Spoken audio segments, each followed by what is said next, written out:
जत जिल्हा सांगली येथे आज शब्दगंधर्व साहित्य संमेलन तिसरे शब्दगंधर्व साहित्य संमेलन जत येथे आज रविवार दिनांक 29 रोजी होणार आहे। जतचे नगराध्यक्ष डॉक्टर रवींद्र आले यांच्या शुभ हस्ते साहित्य संमेलनाचे उद्घाटन होणार आहे। रविवारी सकाळी 10 वाजता जत येथील श्री अंबिका सांस्कृतिक हॉल अंबाबाई डोंगर येथे शब्दगंधर्व साहित्य परिवार जत, अंबिका नवरात्रोत्सव मंडळ जत आणि जत नगर वाचनालयाच्या संयुक्त विद्यमानाने या संमेलनाचे आयोजन केले आहे।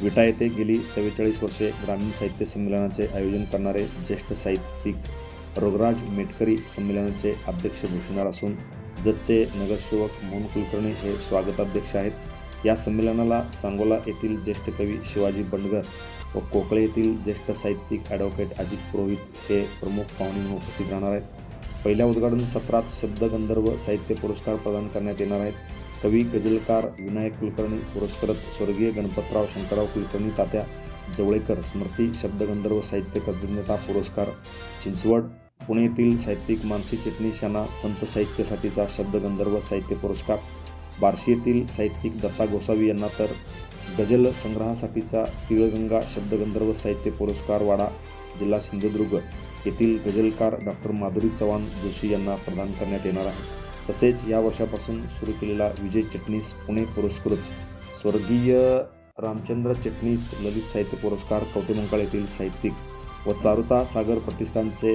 अध्यक्ष व ज्येष्ठ पत्रकार प्राध्यापक डॉक्टर आबासाहेब शिंदे यांना प्रदान करण्यात येणार आहे।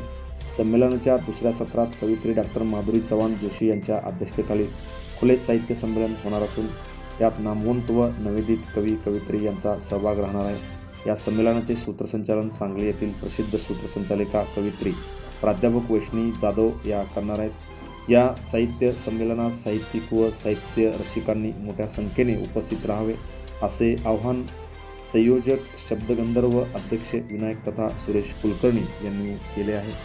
या साहित्य संमेलनास उपस्थित राहावे असे आवाहन या ठिकाणी करण्यात आले आहे। Press the bell icon on the YouTube app and never miss another update.